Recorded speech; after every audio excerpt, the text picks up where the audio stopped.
마라나타는 초대교회 성도님들이 외침이기도 했고요, 서로 인사 나눌 때 나눈 인사말이기도 하였습니다. 그 뜻은 주님 오십시오 라는 뜻이에요. 주님 오소서, 주님 오소서 라는 뜻입니다.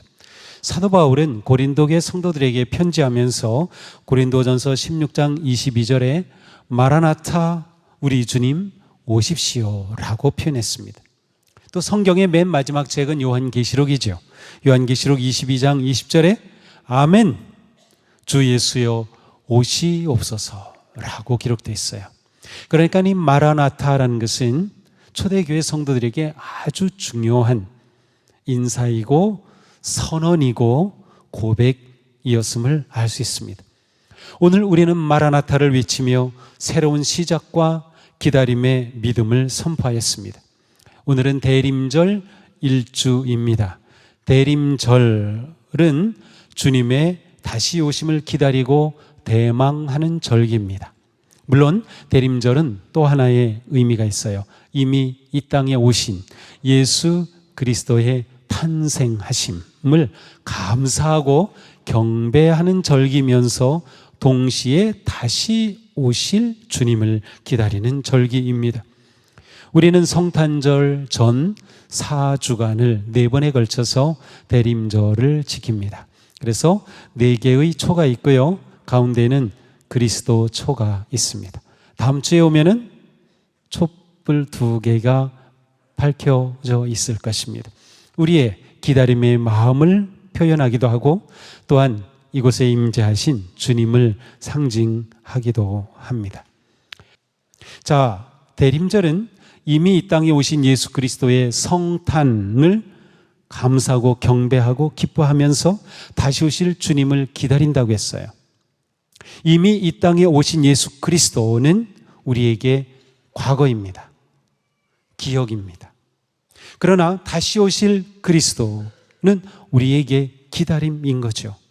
대림절은 바로 기억과 기다림 사이에 있는 아주 신비로운 시간인 것입니다. 내가 하나님의 자녀라고 하는 것, 그것은 과거의 기억이죠.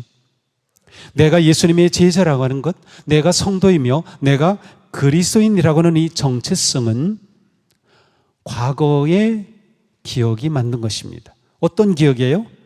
내가 부활의 주님을 만난 기억, 예수님의 그 십자가의 은혜로 내가 구원받은 그 놀라운 감격적인 은혜의 기억, 하나님이 온 우주 만물을 창조하시고 나를 이 땅에 보내시고 나를 자녀로 삼으신 그 놀라운 과거의 역사와 그 기억이 지금의 나를 만든 것이에요. 그래서 우리는 지금 살아갈 때 예수 그리스도의 십자가의 그 은혜와 부활의 능력과 하나님의 사랑 안에서 살아가고 있는 것입니다. 자, 그런데 성경을 보니까 놀랍게도 하나님도 기억하신대요. 창세기 9장 15절에 보니까 내가 나와 너희와 미 육체를 가진 모든 생물 사이에 대해 언약을 기억하리니 다시는 물이 모든 육체를 멸하는 홍수가 되지 아니할지라. 자, 하나님께서 기억이란 말을 여기서 처음 하셨는데요, 노아 홍수 사건으로 다 심판하시고 노아 가족만 살아남았어요. 그때 하나님께서 이 노아 가족과 함께 언약을 맺으시고 언약의 징표로 무지개를 보여주시죠. 그때 하신 말씀이에요. 내 언약을 기억하겠다. 내가 기억하고 앞으로는 이렇게 물로 심판하지 않겠다고 하신 거예요. 레위기에 보면 이런 말씀이 있습니다. 내가 야곱과 맺은 내 언약과 이삭과 맺은 내 언약을 기억하며 아브라함과 맺은 내 언약을 기억하고 그 땅을 기억하리라. 하나님도 기억하신다는 거예요. 예수님은 마지막 만찬의 자리에서 말씀하십니다. 빵을 들어 감사 기도를 하시고 떼어 제자들에게 주시며 말씀하시죠. 이것은 너희를 위해 주는 나의 몸이다. 이것을 행하여 나를 기억하여라. 기억이라고 하는 것은 성경에서 아주 중요한 의미를 가지고 있어요. 기억 없이 우리가 존재할 수 없는 겁니다. 우리의 영적인 성장과 기쁨은 우리의 기억에 달려 있습니다. 그러기에 초대교회의 성도들은 어떻게 이 기억을 잘 할 수 있을까를 생각하면서 그 방법을 찾아냈는데 그것이 교회력이에요. 시간을 살아가는 인간인 성도들이 그 시간 속에서 어떻게 기억을 살리며 기억으로 살아갈까? 그것이 교회력이라고 하는 특별한 달력을 만든 것입니다. 교회력의 핵심은 예수 그리스도를 기억하는 것입니다. 오늘 대림절도 그렇고요, 부활절도 그렇고요, 성탄절도 그렇고 성령 강림절도 그렇고 모든 기독교의 시간과 절기의 핵심은 예수 그리스도입니다. 성도는 예수 그리스도 중심의 시간을 살면서 십자가의 은혜와 사랑을 기억하는 겁니다. 오늘 우리가 예배하는 이 시간도 그 중심에 구원의 은혜와 그 사랑을 기억하는 것이 핵심에 있어요. 왜 말씀을 읽죠? 왜 설교하죠? 왜 찬양하고 왜 기도하는 것이죠? 기억하는 겁니다. 하나님의 은혜와 사랑을 기억하는 겁니다. 예수 그리스도의 그 놀라운 구속의 능력을 기억하는 것입니다. 그렇게 기억함으로 우리는 현재의 미래를 바라보며 나아가게 되는 것이에요. 그러므로 성도는 언제나 기억 가운데 기다리며 기대하며 사는 거죠. 예배의 주 중심, 두 기둥은 말씀, 설교와 성찬입니다. 설교와 성찬 모두 그리스도의 십자가를 기억하는 것이 그 핵심에 있는 것이죠. 자, 기억한다는 것은 머리에 떠올린다는 것, 아니면 회상하는 것, 그것 이상입니다. 성경이 말하는 기억이라는 것은 예를 들어 내가 예수 그리스도의 십자가를 기억합니다 라는 것은 내가 그걸 떠올린다, 십자가 뭐 이렇게 뒤쪽으로 생각해서 떠올린다는 것이 아니라 그 십자가의 사건이 현재 나에게 의미 있는 사건으로 경험이 되고 내가 그 십자가 사건 안에서 지금 감사와 기쁨의 복음의 삶을 살고 있다는 의미예요. 그러니까 기억이라는 것은 지적인 어떤 것을 의미하는 것이 아니고요, 과거에 하나님의 은혜와 사랑의 사건이 현재 다시 나로 하여금 다시 경험하고 다시 내 마음에 일어나서 그것을 누리며 살아가는 그것을 기억이라고 표현하는 거예요. 그러므로 예수님께서 성찬의 제정사를 통해 이를 행하여 나를 기억하라는 것은 성찬식을 행함을 통해 예수님이 그때 이것을 행하셨지 과거의 사건을 떠올리라는 말이 아니라 지금 부활하신 주님이 이 성찬의 자리에 함께 하신다. 그리스도께서 지금 너희에게 생명의 떡을 먹이시는 거다. 부활의 주님이 너희와 함께 있다라는 것을 체험하며 그것을 지금 누린다라는 뜻이에요. 이것이 기억이라는 의미인 것이죠. 그러므로 초대교회 성도들에게 있어서 가장 중요한 기억은 무엇이었을까요? 예수 그리스도의 부활입니다. 그들은 모여서 무엇을 했어요? 예배하죠. 예배할 때 핵심이 무엇이었어요? 부활의 주님을 기억하는 것이었어요. 그분이 지금도 여기 살아계신다, 다시금 체험하는 것이었어요. 그 체험을 위해 가장 중요한 매개체가 뭐였어요? 말씀과 성찬이었던 겁니다. 초대교회 성도들은 원래 유대인들로 시작이 되었죠. 유대인들은 안식일을 지켜야 돼요. 금요일 저녁부터 토요일 저녁까지. 그런데 그리스도인들은 안식일을 버리고 주일을 지키기 시작한 거예요. 그 이유는 주님이 주일에 부활하셨기 때문에. 그들은 주일에 모일 때마다 부활의 주님을 기억한 거죠. 부활의 주님을 기억하는 것이 주일 예배의 핵심이었어요. 그러므로 모든 주일은 곧 작은 부활절과 같아요. 그러니까 우리가 예배할 때 보통 부활의 주님이 우리와 함께 하십니다 라고 말하면 우리와 함께 하시는 주님을 찬양합니다, 우리는 이렇게 선언하며 예배를 시작하잖아요. 바로 그것입니다. 그것이 예배의 가장 중요한 핵심, 부활의 주님을 기억하는 것이죠. 그래서 초대교회 성도들은 부활을 가장 중요한 기억의 중심에 두고 있었어요.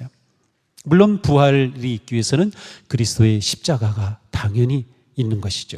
그런데 로마 시대 기독교가 박해를 엄청 받죠.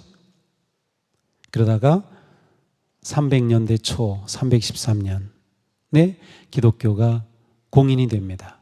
로마 시민이 믿을 수 있는 종교로 인정이 돼요.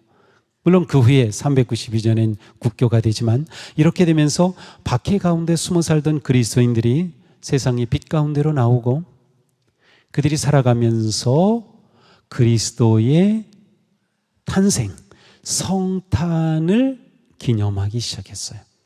처음에는 부활의 주님만을 기념하다가 300년대 4세기에 들어와서 그리스도의 탄생을 기념하기 시작한 거예요. 그렇게 되면서 교회 달력은 부활과 탄생, 성탄 중심으로 구성이 됩니다. 지금 우리가 교회력을 사는 것이 바로 부활과 성탄을 중심으로 구성된 교회 달력을 살고 있는 거예요. 이 달력에서 시작이 바로 대림절 첫째 주일, 오늘이 그 새로운 달력의 시작이 되는 것이죠. 우리는 대림절을 지키며 이 땅에 오신 그리스도를 경배하고 다시 오실 그리스도를 기다리며 예배합니다. 우리에게 있어서 기억과 기다림은 아주 중요한 신앙생활의 두 기둥과도 같습니다. 그것은 십자가와 승리의 주님을 바라보는 것이기 때문이죠. 우리가 성탄절을 지킬 때 그것은 우리에게 오신 하나님, 인간의 몸을 입고 오신 성육신하신 하나님의 그 은혜와 사랑을 기억하고 감사할 뿐만 아니라 그 주님께서 다시 오심을 말씀하셨기에 그 말씀을 붙잡고 나아가는 것이에요. 예수님은 말씀하셨습니다. 내가 너희에게 이르노니 이후에 인자가 권능의 우편에 앉아 있는 것과 하늘 구름을 타고 오는 것을 너희가 보리라. 하늘 구름을 타고 오는 것을 주님께서 다시 오심에 관해 말씀한 거죠. 사도 요한은 주님의 약속의 말씀을 선포합니다. 요한계시록 22장에 말씀해요. 보라, 내가 속히 오리니 내가 줄 상이 내게 있어 각 사람에게 그가 행한 대로 갚아주리라. 내가 진실로 속히 오리라. 주님께서 말씀하신 거예요. 그래서 초대교회 성도들은 주님의 약속의 말씀을 붙잡고 주님 오심을 기다렸던 것이죠. 우리는 대림절에 은혜의 기억 속에서 다시 오실 주님을 기대하고 기다리며 기도합니다. 기억과 함께 기대와 소망은 우리의 영적인 삶의 방향과 길을 결정합니다. 과거의 은혜의 경험은 지금의 나의 정체성을 결정하고 다시 오실 그리스도를 향한 기대와 소망은 이러한 내가 어떻게 살아가야 할지를 결정하는 것이에요. 그러니까 성도의 삶이라는 것은 구원의 은혜의 감격 속에서 다시 오실 주님 앞에 내가 설 그 삶을 살아가는 것이라고 할 수 있습니다.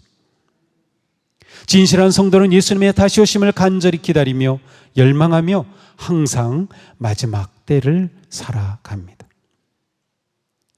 이사야 예언자는 이 마지막 때에 대한 놀라운 계시를 받았습니다. 그 계시의 내용을 보면 이사야서 2장이 나오는데요. 많은 그런 사람들이 성전이 서 있는 으뜸가는 시온산을 향해 몰려드는 그러한 내용이에요. 강물처럼 몰려들어요. 그런데 그 몰려드는 초점이 무엇인가 하면 그가 그의 길을 우리에게 가르치실 것이라, 길을 가르쳐 주실 것이라는 거예요. 길을 보여주실 것이라는 거죠. 마지막 때의 백성들이 하나님의 보여주시는 길을 받기 위해 시온으로 모여들어요. 그런데 그 하나님의 말씀은 심판의 말씀이라는 거예요. 보통 심판의 말씀은 정죄와 두려움이죠. 그런데 놀랍게도 이사야를 통해 보이시는 그 말씀은 희망의 심판입니다. 이렇게 선포하죠. 그들이 칼을 쳐서 보습을 만들고 창을 쳐서 낫을 만들 것이며 나라가 칼을 들고 서로를 치지 않을 것이며 다시는 군사 훈련도 하지 않을 것이다. 오너라 야곱 족속아 주님의 빛 가운데서 걸어가자. 주님의 빛 가운데로 걸어가자. 그 주님의 빛이 바로 탄생하신 예수 그리스도입니다. 메시아의 오심에 대한 예언의 말씀 그대로 이루어졌어요. 생명의 빛으로 예수 그리스도께서 이 땅에 오셔서 우리는 그 생명의 구원의 빛의 길을 걷고 있는 것이죠.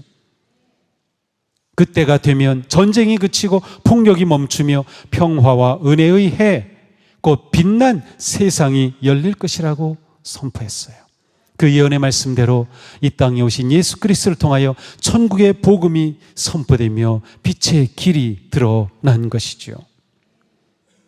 우리는 전쟁과 다툼과 갈등과 두려움의 세상에서 오직 주님의 오심을 기다립니다.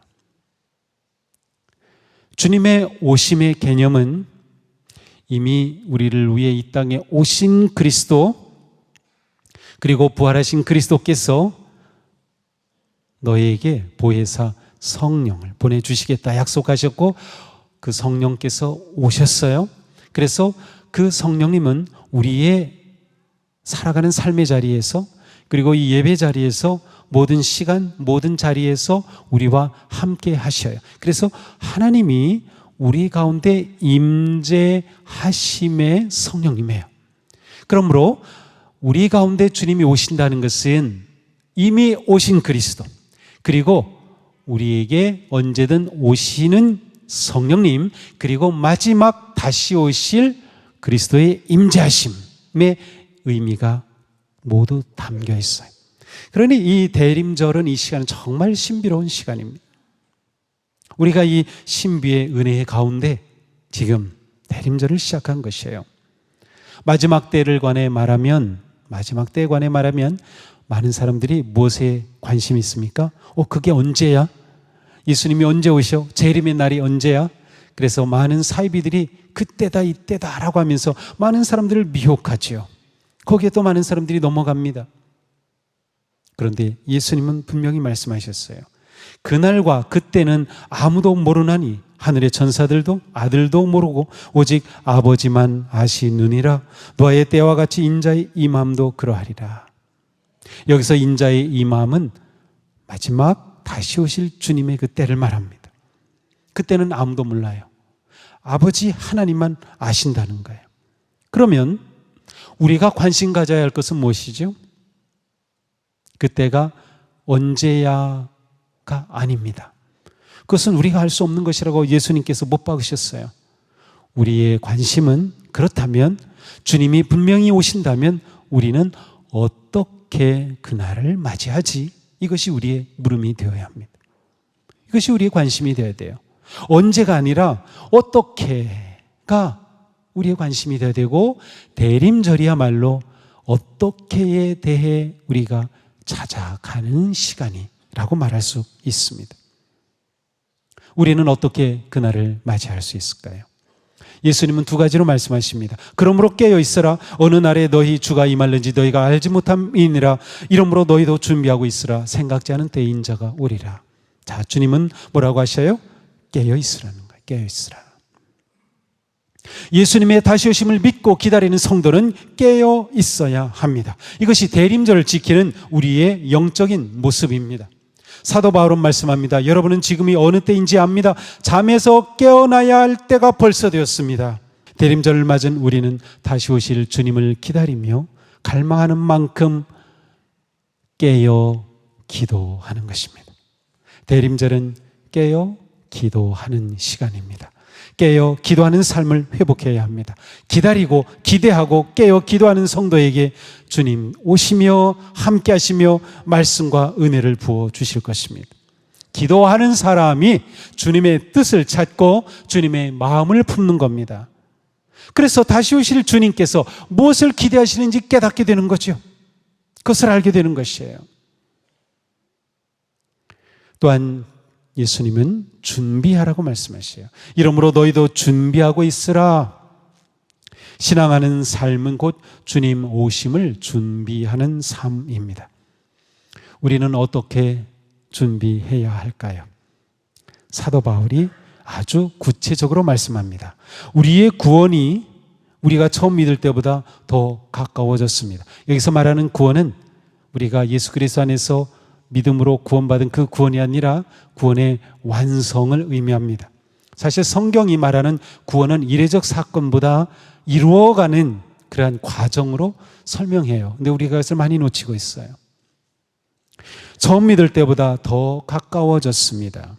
그러므로 우리는 어둠의 행실을 벗어버리고 빛의 갑옷을 입읍시다.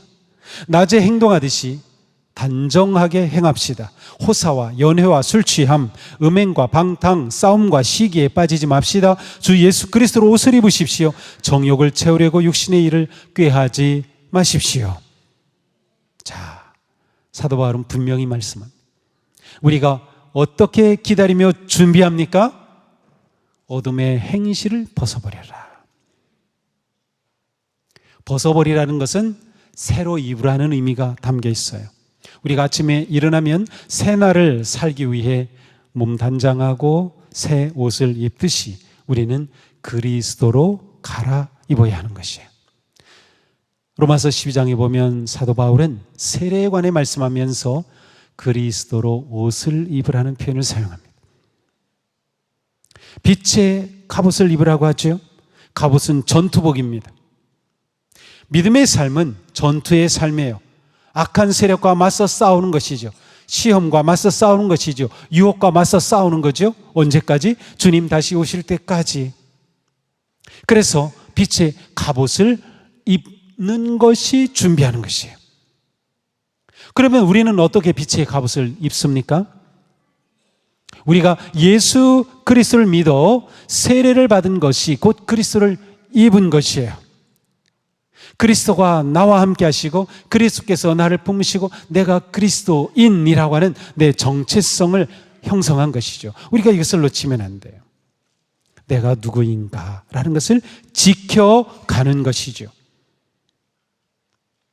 단정하게 행합시다. 그렇습니다. 대림절에 우리는 우리의 마음이, 말이, 모습이 단정해야 합니다. 또 뭐라고 말씀합니까? 술 취함을 피하라. 호사한 연회와 술 취함 피하라는 거예요. 음행과 방탕을 멈추라. 싸움과 시기에 빠지지 말라. 주 예수 그리스도로 옷을 입어라. 아주 분명합니다. 이것이 우리가 대림절을 살아가는 우리의 모습이 되어야 합니다. 우리의 모습이 되어야 돼요. 그렇게 우리는 주님의 오심을 준비하는 것이죠. 그렇게 우리는 참 빛이신 주님 안에 살게 되는 거죠. 억압과 고난과 불의와 불평등과 가난과 아픔 속에서도 믿음의 선조들은 마라나타를 외치며 오직 주님만이 진정한 생명이며 자유이며 기쁨이며 희망임을 고백하였습니다. 그들에게 주님의 다시 오심만큼 큰 희망은 없었습니다. 그들은 오로지 주님 오시옵소서 마라나타의 그 신앙으로 모든 위기와 고난을 넘어섰던 것이죠. 바로 우리에게 이 믿음이 필요합니다. 지금 우리는 어떻습니까? 주님 오시옵소서라고 간절하게 마라나타를 외치기에는 너무나도 세상에 빠져 있는 것은 아닙니까? 마라나타를 외치기에 우리는 너무나도 안일하게 살고 있는 것은 아닙니까? 이번 대림절 기간 우리의 믿음이 회복되기를 바랍니다. 기다림을 회복하십시오. 깨어 기도하십시오. 거룩한 삶에 힘쓰십시오. 우리의 마음이 더욱 가난해지고 의에 줄이고 목마른 성도가 될 수 있기를 바랍니다. 겸손하게 주님의 긍휼을 구하며 이 세상에 오신 구세주 그리스도의 빛으로 우리의 마음을 밝히고 다시 오실 주님을 맞이할 수 있기를 바랍니다. 기도하고 준비하며 주님 오심을 기다리는 대림절, 생명과 평화와 소망의 빛으로 가득하기를 축복합니다. 마라나타, 주님 오시옵소서. 아멘.